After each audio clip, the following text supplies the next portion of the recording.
Okay. Okay, so Sanaz Sohrabi, and her project is called Archives of Extraction, Subterranean Struggles. Sanaz is currently writing her doctoral dissertation at Concordia University's Center for Interdisciplinary Studies in Culture and in Society and Culture in Montreal, Canada. As a filmmaker and artist, Sohrabi is deeply invested in researching the role of film and visual culture as an axis of solidarity, political influence, and propaganda from the beginning of oil extraction in Iran to the decolonialization of the industry between 1950 and 1980. She does this by unpacking the British Petroleum Medium Archives. Her project aims to draw a comparison between this period in Iran and other nations in the global South. Livia Daza Paris's project is entitled Attuning to the More Than Human Kinship, A Wounded Tree and the Politically Disappeared. Livia is a PhD candidate at the University of Plymouth in England. She's a Venezuelan-Canadian transdisciplinary artist. Her art-led project suggests that assemblies of solidarity can be constituted by humans and the more than human to effect claims of state violence. This is made relevant to the non-official history of Cold War-era Venezuela in a context of systemic coloniality and US interventionism. Drawing from her background with the Skinner releasing, a dance technique immersed in poetics and the attunements between self and world, Livia's project is an invitation to think alternatively about the articulations of truth while inquiring who else is witness. Thank you so much, Colette. You're welcome. Also, thank you everyone for your invitation to be part of this symposium, and also for just all the labor for organizing it and for accommodating me with the scheduling and all that. So I just wanted to extend my gratitude and thanks to everyone behind the organization of the symposium. And Livia, it's nice to meeting you and being in a conversation with you as well. So yeah, I wanted to also thank the symposium, the context that you have created for us as practitioners and art-led researchers. It's been wonderful that you have concocted this ideas of conversations and exchange, and also between territories, you know, UK to North America, and then more than that expanded, and that's been really, really wonderful. And so there's a sense of a certain intimacy as well, a closeness, even though, you know, it is called a symposium, is almost set up as this cafe conversations, and where we come together and we can listen to each other with that kind of attentiveness and care. It's just been wonderful. So I wanted to thank you, Flounder, Kate, and Colette, and all the participants. It's been just really great to hear how people are dwell within their own questions and their practices.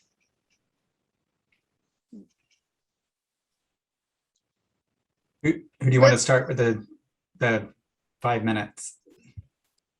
Yeah, Sanaz, did you want to start and just talk about what you want to talk about?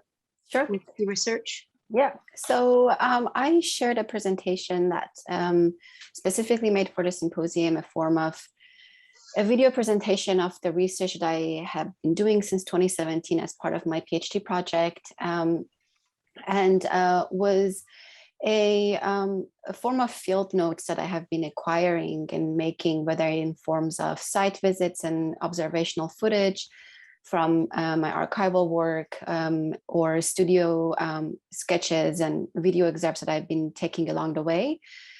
As a research behind my first iteration of this project, which is in the form of a film, essay film titled One Image, Two Acts. The title in Farsi is Yek Tasvir Do Bardasht.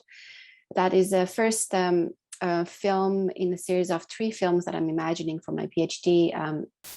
And I'm currently working on the next one that is a feature film. And so the presentation was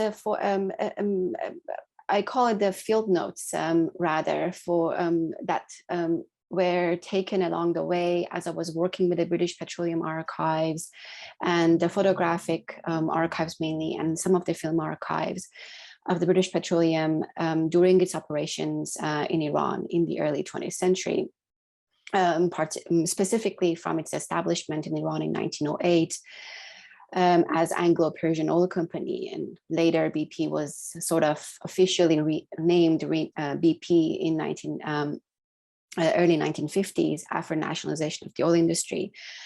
So, you know, it's interesting to listen to the discussions in the past 2 days, and especially today, because you know, I kind of like have worked in the belly of the beast. I've been sort of like working with these sort of like documents from the past, or these sort of like inscriptions, colonial inscriptions of BP, and oil being this material that, you know, it's one of the primarily materials for photographic processes. It's used, you know, we are consumed and subsumed by it in our everyday lives. And so, and my practice has been around this notion that how this extractive industry from its beginning, from its onset, was also really reliant on a form of representational regime, a form of a visualization of its industry as a way for advocate its operations elsewhere, as a way for creating a record of its time, a record of its operations, and the oil industry in itself as an extraction was really tantamount and parallel to another form of extraction in terms of photography and film, a form of archival regime, if you will. So I've been really interested in exploring that, to really see, you know, it's really fascinating to see that these infrastructures of oil are not separated or divorced from the representational regime, from that mode of visualizing the landscape, visualizing the geological time, visualizing oil. How do you visualize it? What are the indexicalities involved when you want to show oil?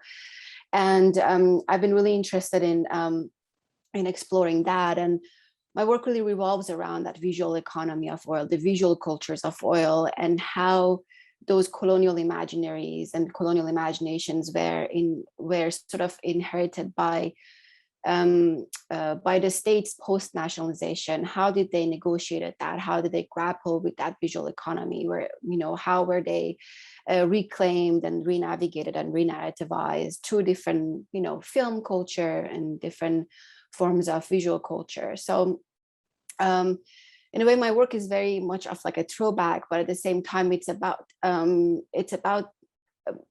as we've talked a lot in today, also the connection between the past and the future. I think it's really interesting to see these colonial archives, because they have this embedded futurity in them. For them, you know, this imagination that like, this is what petro-future is going to be like. This is how this petroleum fueled future, this idea that that there is this embedded futurity in these archives of the past. I think it's really interesting, and there's an overlap that I'm been working with, and I'm really interested to explore further.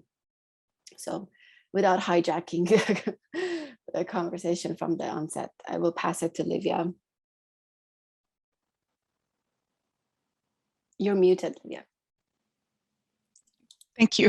Thank you, Sanaz. Not hijacking at all, I said. It's just great to hear you talk, and also the intensity and how you speak about these things is wonderful to hear, and you know. So I just want to say bits and pieces. This particular project, and the name of this project is one section of my PhD. That's not the title of my PhD. So this is one of the aspects of it, and where I'm actually, it has become sort of like this one section about the wounded tree that has evolved, and as I worked with it. But in general terms, I would like to say that my practice is situated in entangled personal and political worlds surrounding forced disappearance, moving through the edges and depths of the social imaginary and opposing to official history. It includes a plurality of ways of knowing that indigenous botanist Robin Wall Kimmerer inspires with her observations on the vitality and intelligence of nature.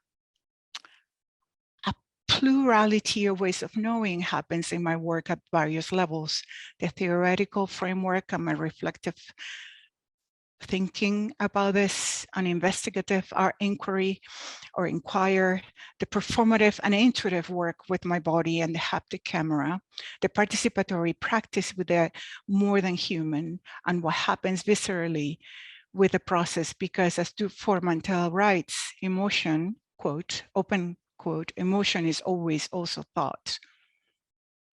These ways of engaging in meaning making imply a close relationship with the world and open ways to reimagine reciprocities of epistemological intersections where the personal, the collective, unofficial histories, and the more than human find one another. In a sense, such plurality considers the ambiguity of disappearance as a concept and as a felt experience. It gives space for the question, what is the broader context in which I am trying to make sense of things? And understanding disappearance as a tool of state terror that is deeply disorienting for the ones left behind. And the idea of disappearance, or what disappearance means, is obstinately defies resolution and representation in working with it, even if one has some information of the circumstances of how this has happened. So intrinsically drawn to that which cannot be readily grasped, my research delves into the expanded connections of who and what has been made to disappear and what has left their intangible traces of life. What remains as subjective memory accounts, but also, I suggest, the traces of memory in the more than human as witness. I guess I should add that, I should add this part, that this approach moves away from reductionist representational claims on the charged dimensions surrounding disappearance. It emancipates the logic of singularity, conventional in law and science, regarding what constitutes acceptable evidence. And testimony and witness as described by, and I will just leave it there. And I was just going to reference the work of some other artists, but we can have a conversation around that in a minute. But this is particularly relevant to my work as it is situated in Latin America rural conditions of systematic colonial violence and non-official history. So meaning that most of these disappearances that I'm working about or with happened in the land and far from the cities where registers and records were really hard to keep and have. Thank you. Well, those are wonderful. Both of your works are really wonderful. And as I mentioned before, there's a lot of differences in the orientations that your artistic work has taken. But I think that there are some parallels about the source. What you're both responding to is, context of foreign imperial penetration that has instigated destabilization in your countries, as well as multiple forces of violence. So I thought that was sort of the place that you both began, and then your work kind of approaches it in these different ways, which, number one, I think is fascinating. Isn't that the wonderful thing about art, is that we can express in many different ways? And you've both done these really, really interesting projects. And that's all I'm going to say, and I'll let you take it from there. Thank you, Colette. Do you want to go, Sanaz? Sure. Yeah, I also mentioned in the presentation that I made, which also was the title of it is only for the symposium. It's not the title of the project. And I mentioned in the video this notion that these narratives of the beginnings, the colonial interventions and sort of the establishment of the oil industry in Iran are so, when you think about it, are so mystified and so have been so central around the official narratives that, let's say, BP offers. And I had this little excerpt in the film that for the 100th anniversary of British Petroleum, they reenacted a photograph that was taken by the media section of Anglo-Persian Oil Company itself, which in itself is sort of really. I was like, when I saw that in reenactment, I was like, wow, they really went to that extent, like had that whole media crew and film crew to really reenact the photograph, because that photograph was so central for their imperial imaginary, right? And I think the beginning that although it's as I have tried to bring up this notion that these narratives of beginnings are very, very falsified. Also, they are very much because the company wanted to emphasize its beginning, because they wanted, as we talk about the binaries today, they really wanted to create that distinction between a before, after, between a modern, non-modern, between a tribal, urban. They needed that distinction that. To create. So, and that's partly the emphasis, that how these photographic evidences, or these, we can talk about notion of evidence and witnesses profusely, and how this photographic documents, they become such important anchors for the company to really establish its background, its backdrop, how it all started and how it's going to move onward in the future. And on the other hand, I think what I've been really interested in to really think about the continuation of this colonial visual logic, this imperial shudder, as I borrowed this notion from Ariel Azulay's writing, that this documentary and impulse that was part of the oil companies' sort of infrastructure, it was really embedded within the company's operations to document along the way.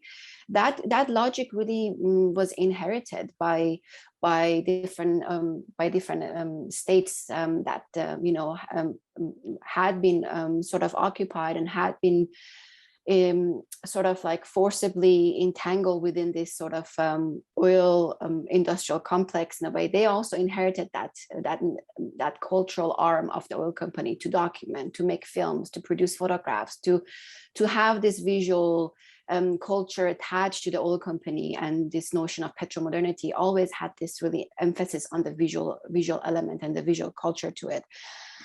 So it's really interesting to really think about this this intervention, the forced intervention, and the beginnings as as a form of a mode of imperial imaginary, that there needed to be a form of beginning moving onward into the future, because as we talk about this notion of linear time, it really is one of the base necessities for the oil companies to have a point in which they move forward, that British Petroleum becomes beyond petroleum now. It's not British Petroleum anymore, right? And on the other hand, for oil nations, if you will, that their identity, the national identity, is so intertwined with the oil industry, with the extractive industry, they also need have acquired that need to have this sort of like grappling with their colonial past and their post-colonial present in multiple ways, right? And I have to say that it's not a black and white picture. It's not that like, oh, after nationalization it became our flower. Absolutely not. As we can see, in many of the countries who nationalized their industries, they same thing. In Iran would be a great case. The national Iranian oil company is not also, is not treating its oil workers with dignity and respect and justice. The sort of like the level of injustice and travesty to the landscape and to the oil workers is an ongoing struggle. The struggle is not over yet, right?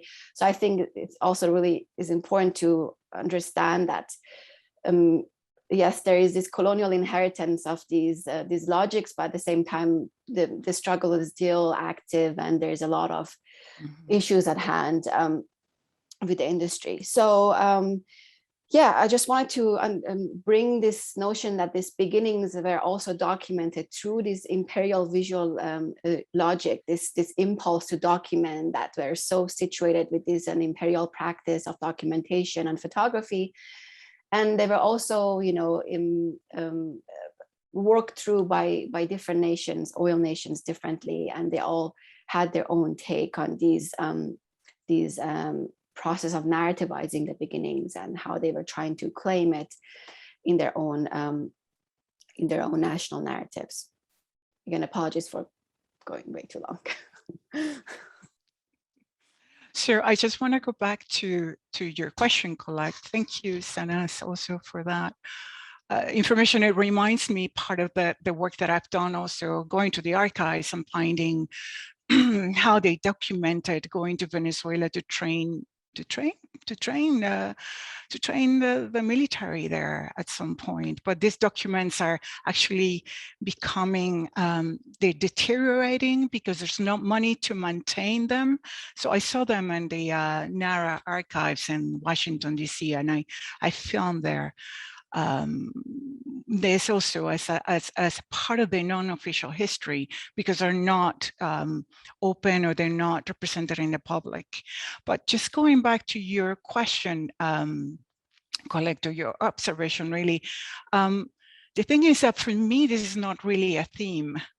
You know, this is not something, it's not something that I take, that I don't start at the imperial, you know, the notion of the empire, the notion of the colonial influence. I start from the experience itself of what that is in my own, has been in my own life. And you know, that's what I'm doing now with this work. And of course, I address those things, and I must address those things because they have conformed my very much part of who I am, as well as many other things and the forms of resistance that I also observe in people growing from these places. And some of these forms of resistance are in relationship to decolonizing methodologies that people are already practicing there on, you know, on in the field. And that was, for instance, one of the things that was really encumbered in this art-led research, because when looking at methodologies, you know, the ones that were offered for artistic practice, where you know, there is a certain models that have been taken by artistic practice as a way to go through it. For instance, triangulation or bricolage methodologies, and ways to go about making sense of all these things. And so I'm just going around that to just say that I didn't start at the place of a theme or an issue. It was more a way in which life and art, or that are really, you know, not separate. And I think many artists speak about this, you know, how it is a path that I choose, or I took with art. But sometimes you wonder, did I really choose this path, or was the only way that I could actually make sense of these things that I'm asking, you know, and I'm trying to make sense with from this place of working with the notion of disappearance. So yeah, so I just wanted to say that. It's really interesting, for instance, hearing Zana's conversation and the way that she's working. For me, in my opinion, Sanaz, the way that you're working with the visuals, and how this is like the place of tension in your work, and how you take it, and then it's so, in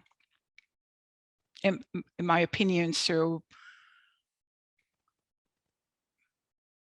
accessibly organized and beautiful organized. It almost becomes like this visual poem of this claim and this denouncing that you're making, which is, you know, I can see the care in the space and the way that you're organizing everything there with the work, and that to me is really intriguing. The participation of you doing this work, say, versus someone else which is just looking at the content of this work. So could you say a little bit more about how you are working with this, you know, with how you expand this concept, this place of entry to the work from aesthetics, of visual aesthetics, that become really they organize all this very complicated information, and that's very much what I see that you're going with that. Thank you so much. Yeah, we talked about this, you know, during our conversation before as well. We talked about this notion of visual investigation and this how it's embedded within the practice, the artistic practice. And you know, I do, as you mentioned, that there's this way that I organize the material, you know, and it's sort of like placing the images, layering them, really making that process visible. I've done that a lot in my previous work as well. It's my hand always finds its way into the films one way or another. And, you know, it's part of like a form of, you know, visual strategy to really think about images as things that have materials, as things that have, you know, they have the possibility of really reveal something beyond their two-dimensional frame. And you know, I take a lot of inspiration and sort of reference a lot of artists such as Harun Farooqi, and this notion of commenting on images with images, and really making that process also visible and part of the narrative, part of the film. And it's partly the way it's related to the way that I look at images. I'm really interested to think at images as archives of their own movement. I'm really interested about the migration of images across screens and publications and modes of circulation. And for me, that path is really interesting and really reveals a lot about the politics of aesthetic, the politics of these images itself. And because these images, you know, they, especially when I work with the BP archives, these images were also used and claimed by different actors, state actors, ordinary citizens, filmmakers and artists. They really use these materials as materials for their own narrative. So in a way, these images traveled elsewhere always. They continue to do so. As we can see now, they're part of this narrative that I've created. So in a way, I wanted for that, making that process visible, to really make that path of migration of these images, make that visible also, and be part of the story. And really thinking of image as a method, thinking about that, how I can use the image to really talk about what is missing outside of the image. What is, we talk a lot about this presence and absences also with your work, that my work deals with this notion that there was this idea that oil is very representable, that oil is so indexical, that you see pipelines and you see oil derricks and it's there, right? It's petromodernity was so embedded seemingly with this representational regime. But is it really? Like, I mean, because like, how do we talk about the destruction? Like, because like oil is this, especially it's like this peculiar way of its consumption. It's so bound with destruction that how do we represent destruction, right? And we talk about your work, that like you're working with disappearance. That is something that is just like non-representational. How do you represent disappearance, right? How do you represent like complete absence and non-being there, right? And I think that that has been really interesting for me. I've thought about that. Like I never thought about like disappearance as something that is completely non-representational, and thinking about the destruction and the very notion of when you see a pipeline and when you see an oil derrick on its first degree of like indexicality, sure, it is about the oil industry, but how do we talk about the complete like abject destruction of the landscape and the material disappearance like on every second of the way? So in a way, this point of the destruction that you're talking about, and how that kind of makes me think of that ecology as intersectionality, that there's the material and then that I can hear the human behind the issue of the oil, right?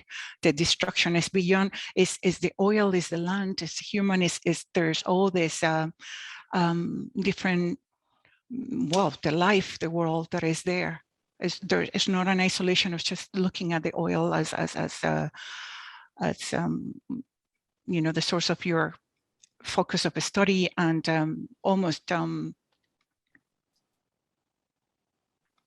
you know, fragmentalizing to understand what's happening with that in terms of relations of power. But so going back to this to the idea of destruction, I'm thinking of again up to Formantel, comment about, she talks about the one of her latest book, I think prior to her death, The Power of Gentleness. And she talks about these gestures on these things and how we can intervene. How is that? It's such a, the power of that. And I'm making a leap. And when I see you, the way that you put your hands, when you bring your hands onto the image, you include a kinesthetic presence. You include performativity of gentleness against this immense structure of power that is, you know, conceived by these industries of oil and the destruction that represents. And I wanted to bring that up. I wanted to point that, and I find that that's a relationship in a certain way to something of what I'm doing. And just to highlight the fact that the image that I'm working with there for this conversation between kinship and solidarity, this image was not taken, it was taken by someone by chance that was guided through a very difficult path that used to be of the insurgency. And that was told by the people who live there, who have indigenous descents and African descents, including Spanish as well. So it's the combination of what is now called campesinos, that they said these markings here are from an encounter, you know, and it shows, they wanted to show how there was well, the land was marking this. And I received these pictures. I had these pictures that were presented to me as a gift. And I was really intrigued to see how I would work with that. But it came almost from emancipatory way of recording the land by these people. So it's another way to look at the archive, you know, where we go to the center, you know, we take it from the center of power, and then you kind of, then you do something different with it, like you have done. And you introduce, you present the human in it. You present this idea of carefully presenting this narrative with this careful aesthetic from your perspective. And on the other hand, what I'm doing, you know, the image for me, or this picture, became more than an image, becomes more than an image. And that is that, and I think, you know, that's very much in connection to my work with, from my background in my training as an artist in movement and skin releasing technique, and where we are working with attunement beyond the self with nature. So yeah, Yeah, just to sure. Yeah, I share actually, that. Colette, I want to share an image. If I could, if you Please. could enable me to share my screen, would be great, because I think it responds to what Livia said. So, you know, Sandra, we can you talked. help? Yeah, I'm gonna share this image. I'm working on an exhibition. That's hence all the tubes in the background and all the things in the studio. And I've been working on this image that you probably see now. It's a cover of a NAFT magazine, which was one of the Anglo-Persian oil company magazines that was published by the company up until late 40s. And this magazine is the first issue that was published after the end of the Second World War. And this V that you see, it was engraved on the hills of Masjid Suleiman, which were the oil fields, or fields as were they called by the British. And this sort of like this engravement of the V of victory on the hills of Masjid Suleiman in southwest of Iran, I found it, when I encountered this in the archive, this has shook me more than anything that I've seen in the archive itself. The gesture of this engravement, it felt so violent, and just the fact that that this engravement is gone, right? It's no longer there, right? So and just seeing this sort of like this marking and sort of like this V of victory that, you know, in the narrative of the Second World War, Iran is not there. Like the sort of like this sort of like the energy that was sort of like funneled for the Allies to win the war that came from Iran, like, you know, it doesn't find its way in the official sort of like celebratory narratives around Second World War, right? So I found this notion of like how the inscriptions on the landscape, and you know, and how, you know, how this simple image really tells so much of this of that violence that was performed on the landscape and continues to be performed by the National Iranian Oil Company. We don't need the colonial powers necessarily to rip through the landscapes, right? That logic has sort of like continued. But just to share this image, to speak to that tree that you had, that it was sort of like this tree that had been sort of like scarred, and you use it as a visual forensic to really try to first use a tree as a witness, right? Here for me, the hill is a witness to this sort of to this violence, and really speaks a lot about what is missing in that sort of like frame within the frame as this hill is framed. And by the way, this hill was behind of the company's, one of the company's main offices. And this hill was basically where the first oil well was, oil number 1, that is now the site of like a cultural site. It's like became a museum almost. So, you know, again, going back to the narratives of beginning, how this site has been sort of like attached to this like notion of like a point in time moving forward. So yeah, I think this notion of visual forensics is really has been really central to my work too, right? To really think about these things that I encounter along the way that may seem really ordinary, but then when you look at it, like this marking, this trace really speaks volume to a whole other set of violent inscriptions on the landscape, and how this landscape has been sort of like transformed irreversibly, right?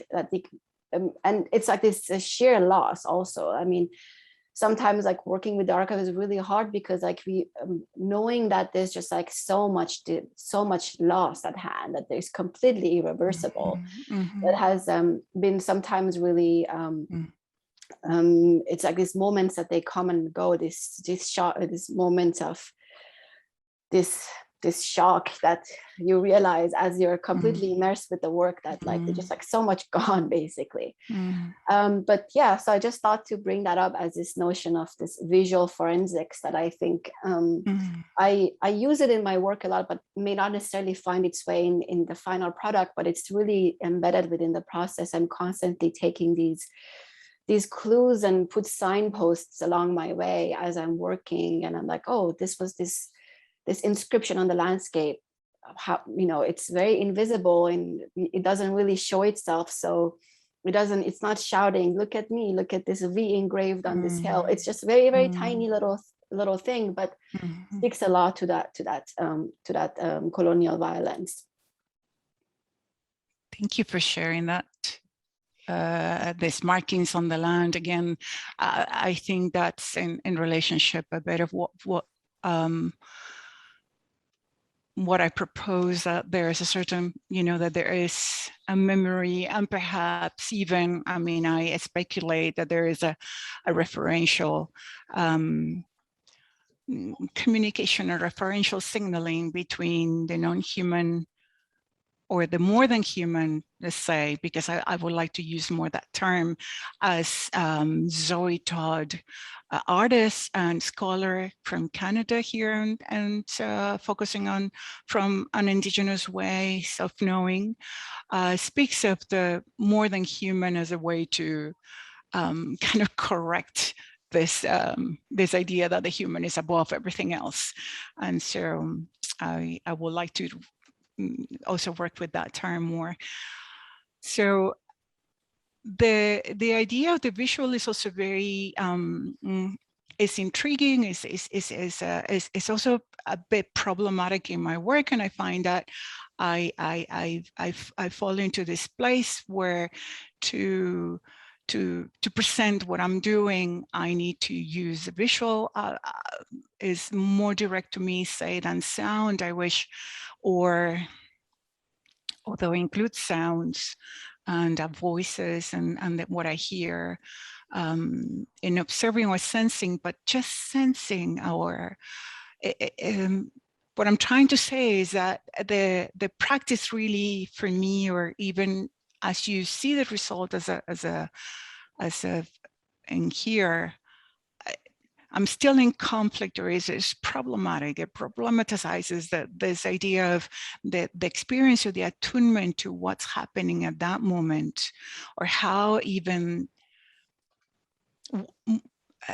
what is really what is happening, what is being, what is at existence, what is this relational situation that we have, what becomes a witness, or what it presents itself a witness at times, you know, in these questions of how to really talk about violence that is also non-official, that is not recognized completely in the history of the countries, of the nations, and how do we work with that. So what I'm trying to say is that, you know, we're very visually centered as a culture in our Western ways of going, and I'm still seeing how I can work as an artist through what I'm experiencing, what I'm exposing myself to, and in the moment, and how the camera becomes sort of part of that process of becoming a witness itself too of what's happening there, you know. And that's why the work is also durational, or exposes this kind of sense of movement, of fragility or vulnerability, on what is it that we're really looking at, what is it? It is also the question I have. So how does that manifest, and how are we in attunement? How am I in attunement? How are we in that environment, and that tree or that image even? I just wanted to say that I didn't know the image. Also, if I could share my screen for a moment, I had all the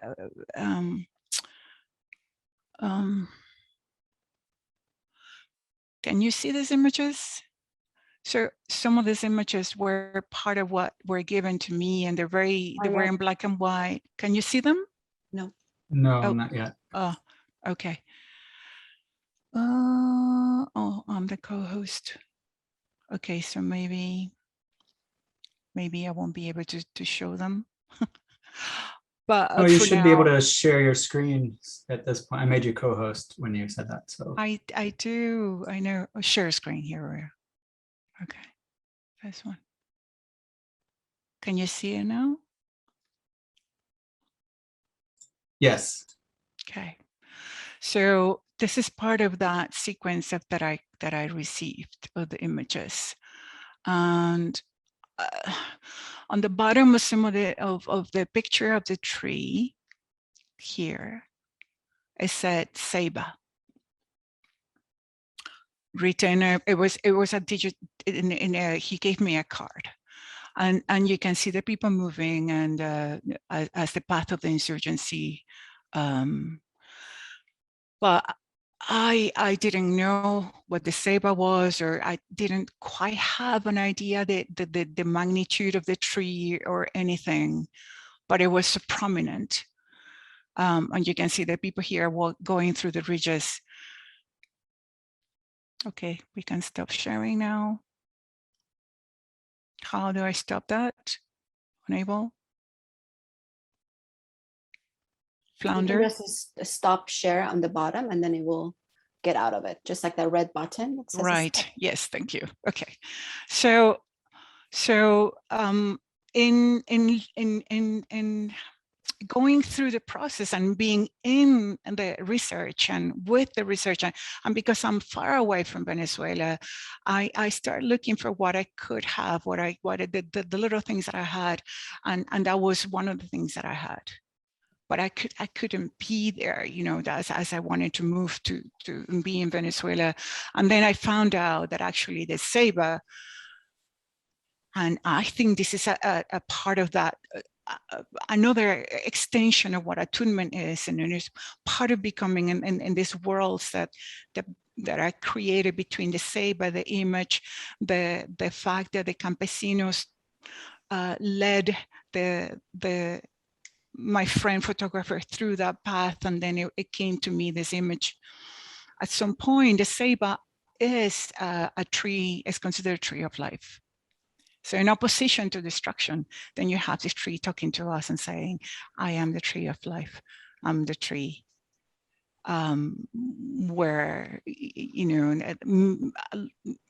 there's a whole ecology within this tree. So I just wanted to add that in terms of, you know, how we,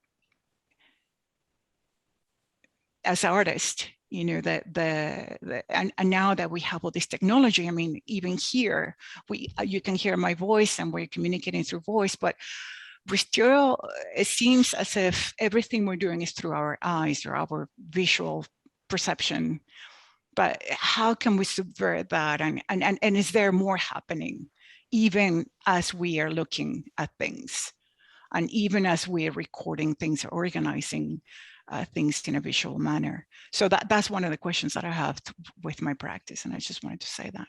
Well, Livia, that's fantastic, because that's one of the things that was one of the connections that I found between your work and Sanaz's. I mean, in fact, Livia, I had to really slow down to watch your work, which was interesting, because I realized that I was listening and watching in one way, but to really be able to absorb all of your richness, I had to sort of put my intellectual mind on the back seat, and then to be able to really open up all of these. And, you know, your brilliant sort of visual and poetic metaphors, then they really began to work on me, which then, going back to Sanaz's, you know, again, brilliant visual analysis of what was done through the BP archives, it sort of impacted the experience of time, as you were talking about implications. So by linking the identity of the Persian Iranian people with the oil's creation myth, it almost reminded me of a kind of identity theft. And it was sort of uncoupling people's experience with this new experience of time. And you mentioned Fernando Cornell's, the Venezuelan anthropologist, term amnesia, sort of, again, who the people are. And this whole idea of binarized time between idle and productive time versus what was mentioned in Golistan's film of time that cannot be measured. So I think that connects up with a lot of, Livia, what you were talking about, these sort of indigenous practices where people don't have this colonial kind of idea with these binaries. It's much more experiential. So if, Scoptic regimes end up having, either as a tactic or as a result, the self-dispossessions of people's experience, then what kinds of counter narratives can become catalysts for sort of self-authenticity, sort of so that people can be connected to their own experience rather than internalize external imaginaries. Does that make any sense, or was I talking too much? No, I understand. Yeah, and I mentioned, Cornell has been really influential for my project, and his work on Venezuela's oil industry and the ways in which this the oil's value was domesticated and localized and contextualized. His body of work really does a really incredible job of painting this picture that how did the industry really evolved into internalizing this and also exchanging and having these like exchanges with this notion of European petromodernity. And he brings up this notion that we have to be aware that the petromodernity wasn't like this fixed idea that would be exported to everywhere with like fixed sets of parameters and sort of like would be implemented equally. And the project of provincializing the European modernity or European petromodernity in this case also requires us to understand how in each sort of like locality those values were negotiated, reclaimed, or were exchanged locally. And how I sort of like put my emphasis and focus was on the film culture, right? For me, because thinking about the presence of oil as an allegory in Iranian cinema post-nationalization was a testament to a way that notion was sort of in Iran was negotiated and claimed in a way. So the influence on the film culture and the influence in the Iranian New Wave is one testament to that like how can we think about this, how can we provincialize that idea of European petromodernity, and how can we think about different ways in which these narratives of modernity, petromodernity were negotiated. So in a way, my focus on Iranian New Wave and Iranian cinema was one aspect that I tried to put the emphasis. And the other thing is that also I think it was mentioned in the comment. Sorry, dear Sherry, that I didn't comment directly in the chat. There's this notion of there's a changing, I think, there's this representation of an oil nation that is constantly changing, right? I think as we can see in the case of Iran, oil always points at something else, right? It's becomes it's become almost an empty signifier. Like it becomes a figure of colonial presence. It becomes a figure of independence, of sanctions, of state corruptions, of state dependency, of a form of a curse, if you will. These things that are always being used to characterize oil. Again, there's an irony. There's a sheer sort of travesty when we think about how dependent and how some societies have become to extractive industries in these collateral ways. So, and I really want to put an emphasis on these aftermaths. I think the wake of extractive industries is really really important to be discussed, and in terms of the ways in which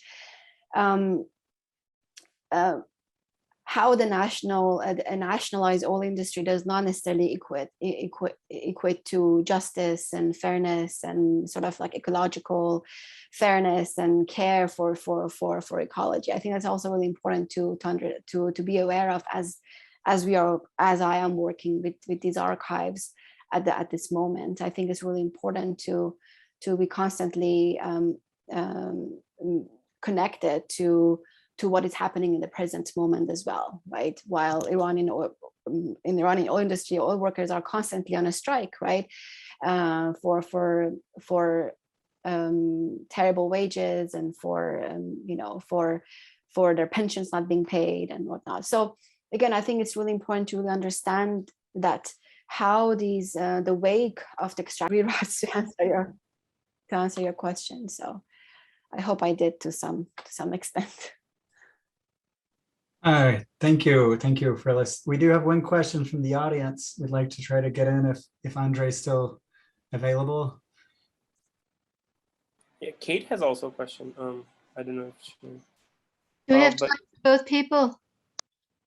So thank you both for your amazing presentations and videos. I was really inspired. My question is actually to Sanaz.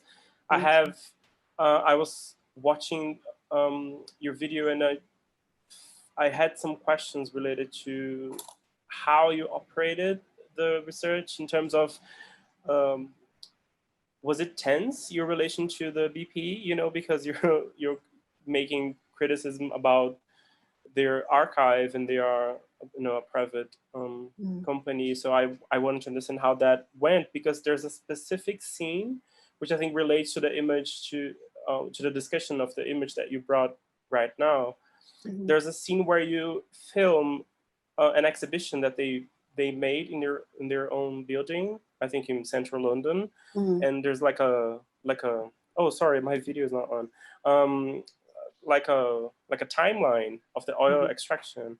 And you do that from the outside. And I was wondering, is that because they didn't allow you to film from the inside? Yeah, they didn't allow me, yeah. But I thought it was so interesting, because it shows so many layers, because in the reflection of the building, we can see the cars and asphalts and all the wealthy central London, which from a person from the global south, when you go to those imperial centers, like London and Paris, and you sort of see the build structure, the layers of the extraction, the extraction from the global south, oil and gold and everything that sort of was fueled towards those places. So I thought that even though you weren't allowed to shoot that from the inside, I think it showed some interesting layers. Yeah, thank you so much. Yeah, I think so. BP is the only energy company who has publicized its archives. They did it in the late 90s. So Shell hasn't publicized archives, and this idea of corporate archives, this company self-forging archives was not only a practice that oil companies had. United Fruit Company, it has this immense archive that is very, very similar to BP archives, and it's held at Harvard University. And there is this really interesting actually book about it too. That is also about this this company town that was around this production of bananas, operated very similarly to the function of an oil town, a company town that is about production of oil. So so that being said, BP's archive are the only energy company archives that have been made accessible. They're not monetized, meaning that obviously they're connected to this I think we've paid our dues in other ways. Like you don't have to pay for to get their copyrights in monetary ways. Only for the images. For the films, they have different systems in place. Actually, the films are separated from the photographs and the documents. So the films are they're monetized. You have to pay for seconds and minutes, depending how they bill you. And the other thing is that also the BP archives, as I mentioned, is that they really try to separate themselves from the corporate identity of the BP, and also they cut in these 50s. I think it's like until 1957 or something. So you don't find anything from contemporary, the past like 10, like there's nothing about like the oil spill in Gulf of Mexico, for instance, clearly, right? So I think there's this like liability issue. I think these documents have become like purely historical documents, like in some ways. So there's that also, that there's a threshold, I think, of corporate liability that you can clearly see that what archives are made accessible. And then the other thing is that also, this the timeline at the BP headquarters was really fascinating. I think it's a permanent thing. I think I have to go again and see. I'm planning to go. I wasn't really expecting them to allow me to film it. I tried, but they nicely refused me. I haven't, I've been really, in some ways, quite, I'm not trying to really I'm not trying to be loud or anything. I'm like very sort of like, I have this, I think, this subtle way of putting my criticism out there, because it's not really a criticism, it's more really an observation of how this corporate archive really operates now. What can we do with it, and what are the possibilities to really animate it and re-engage with it and bring up questions around access and ownership and different claimages that we can have onto them.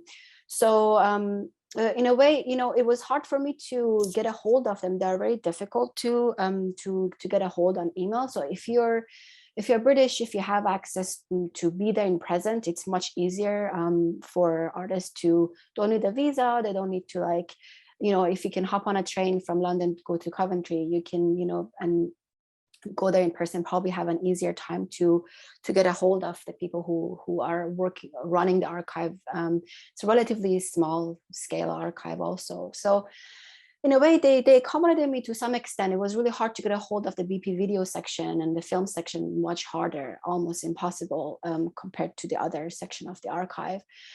And again, I think I'm trying to maintain a degree of I'm trying to sculpt my voice in a way that I don't want to become a sole investigator. I don't want to become like a podium in a way. I want, and in my film One Image to Acts, I also incorporate a lot of different people's voices and interviews and other people who work with oil. So I want to be one among many, if it makes sense. So I don't want to, I want to be careful with the ways in which I'm sculpting my voice in this way. I don't want to be a form of a sole investigator, if you will, in the project with the archive. Because I also believe one way that an archive is preserved is by using it by many people. So I think one way of bringing attention to an archive is by the amount of people who actually have access to it and are able to use it. So yeah, I hope I answered that question.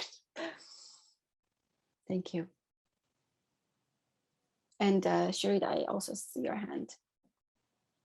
And there's also one from Kate in there as well. Kate, also Kate, go ahead.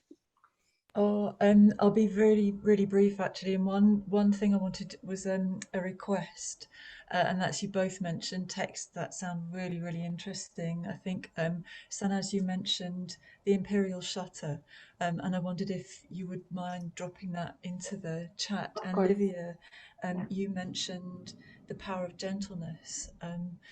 Which sounds wonderful too, and I wonder, a request for you if you would put that in the chat too. And then probably a comment more than a question, but it felt of both of you, and also following on from what Andre was asking there too, about you're both kind of working with archives and what is archive and what is legitimate archive and who decides the legitimacy. And that felt so powerful to hear you both speaking and both in conversation about that, and to see your video presentations in that context of conversation with each other. And Livia, I just want, Andre asked Sanaz about the difficulty of accessing like official archives, and I wondered if you had to be careful too, working with testimonies, like the people's testimonies from Venezuela, and yeah, and just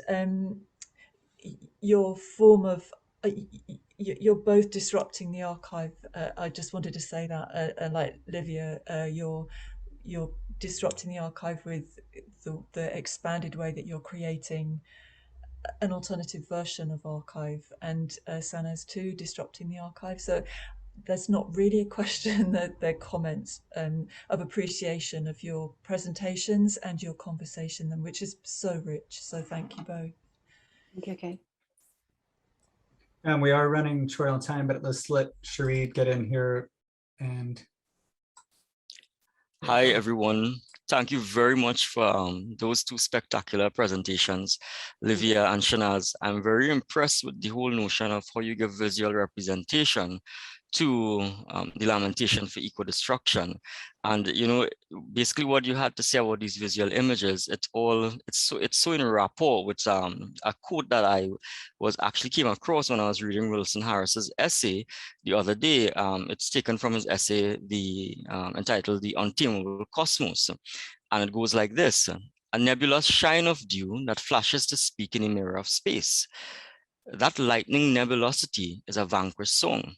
So basically, I don't know if this makes sense to you guys. I think what you're trying to do is to suggest an activity of image beyond the given verbal convention into the non-verbal arts of the imagination, as though as some sort of unstructured force arbitrates or mediates between articulate or verbal signs and silent or eclipsed voices. Those silent or eclipsed voices are really the lamentation for eco-destruction.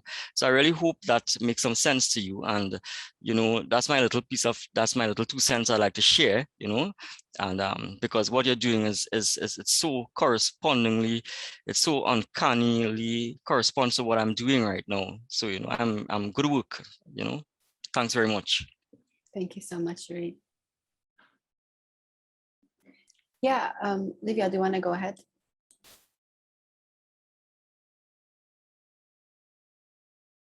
You're muted, dear. It's interesting, this idea of subverting the archive. Yes, I think it's interesting because it's just been so hard to find any records of this when it's including that, for instance, in Venezuela, the archives are closed. You have no access to this information, or the national archives are closed. So yeah, it is complicated. Testimonies, just to address, so how can I address this? So yes, an archive, the archives in Venezuela are closed. Even a register of my father's disappearance is not, at the moment, I could not even find the claim that my mother made when he was disappeared back in the late 1960s. So this is again, you spoke about the amnesia, the historical amnesia. I wonder if the term came from Cornell. I was trying to look, but I think it originally comes from Eduardo Galeano, the journalist and writer from Uruguay, who really wrote extensively about historical amnesia as a phenomenon all over South America, Latin America, where we forget is a process of destroying all this information so that we don't have access anymore to connect what has happened in the political oppression of systems. And so one of the things that I discovered, or that I learned through my research, was, for instance, the beginning of, prior to the Operation Condor, and prior to, I learned also, as somebody commented on the chat, that prior to the insurgency and the School of the Americas and the US involvement in Venezuela, which is not in the official history and is not quite acknowledged completely, in the 1960s, was because the one of the largest oil sources was discovered in the river that goes through the country, in the Orinoco. So that was something. Everything is hidden layer upon layer. And so the other thing that I wanted to address was the idea of testimony, and this is really, it goes into decolonizing methodology. So this idea of how people from the land, or people who were involved there directly, that saw what happened, that know what happened, even if there are no records, they want to speak. They want to. There's something, we speak about materiality as artists, but there's something about the materiality of life that when a history that has shifted your life completely is not it's erased, you know, to talk about violence, talk about destruction. How do you take that idea? I mean, it's one of the extreme ways of that. I think oppression has been so successful it was successful with this disappearances tactics to impede people from coming together, from understanding what was going on, for disrupting reality to an extreme by removing not only the people, but the history, but documents. So testimonies now from the people are, I think, are necessary.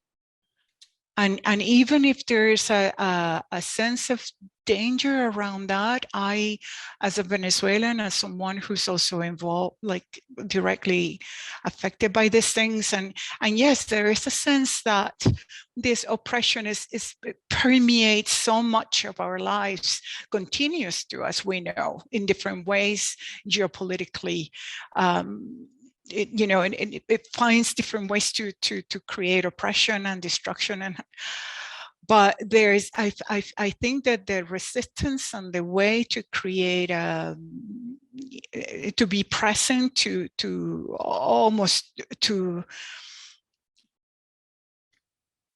almost be attuned to the movement of nature, in the sense of in the face of destruction, how do we continue to create another life as well? And that's our implication as artists. Well, how do people also want to be heard, or how do we find ways that this is not, that we don't continue to silence those testimonies because of the fear of something? And that's a very thick question of how can these things also happen and be there with care, obviously. I think the ethics of care are essential to the work, and that's been also part of my research around the ethics of care.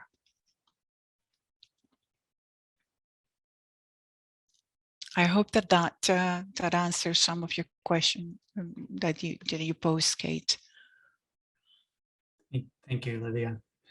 So I do unfortunately think we have to wrap up the whole symposium at this point. I would like to keep going, but cognizant of other people's times and other commitments. So Colette, if you want to say anything else. Yeah, I'll just wrap this up. I mean, we could continue to discuss both of your works, for many hours. Both were, just so rich, and there's just so much. And what I said in the beginning, I think that's complementary work, but I think that you do actually share quite a bit, kind of indirectly. But just thank Definitely. you. Yes. Yeah, but thank you just, again, so much for, getting yourselves here and all the work that it took, and for your really amazing research into these areas. Thank you so much. Thank you so much. Yeah, and I think I'd just like to add to that as well, Colin, and thank you to everybody for these amazing 2 days, and to the generosity of all our speakers and all our panelists and everybody who attended. And just to say that we'll start sharing the Google Docs soon, so that we can continue this wonderful conversation that we began during this symposium. Yeah, and it would be great. Yeah, good. Yeah, I think it would be great too. And to wrap up, we'd like to say thanks again to the School of Art, Design and Architecture at the University of Plymouth, as well as Concordia University, and to our doctoral committees, and extreme gratitude to you, the presenters and audience members, for sharing this time with us.